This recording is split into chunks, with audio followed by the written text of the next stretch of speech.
In the small, fog-drenched town of Ravenswood, there was a legend about an old antique shop that housed a cursed mirror. The shop's owner, Mrs. Haddle, was a reclusive old woman who rarely spoke but always warned, "Do not touch the mirror if you value your soul." The town's teenagers, as they often do, took this as a challenge. One stormy night, a daring group of friends, Tom, Lisa, and Mike, decided to test the legend. They sneaked into the shop, flashlight beams cutting through the dusty air, and found the mirror in a backroom covered by a heavy velvet cloth. The mirror itself was ornate, with intricate carvings of unsettling faces along its borders.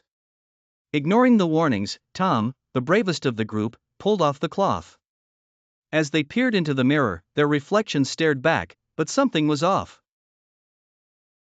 Lisa's reflection smirked devilishly, Mike's eyes glowed a sinister red, and Tom's face seemed to melt and reform into something unrecognizable. Panic set in, and they tried to run, but the mirror's power had taken hold.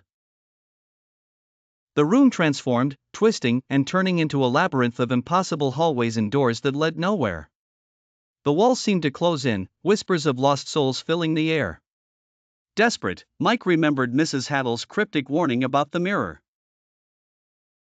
"Do not touch the mirror," he whispered, realizing too late what she meant.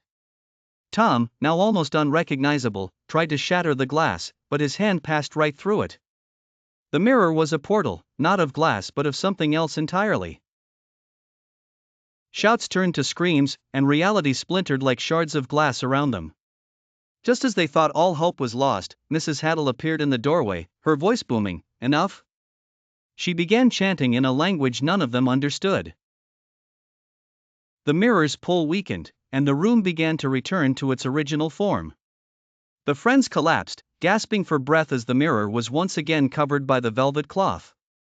Mrs. Haddle sternly looked at them, her eyes filled with both anger and pity. "You were lucky this time. The mirror takes what it wants and rarely returns it.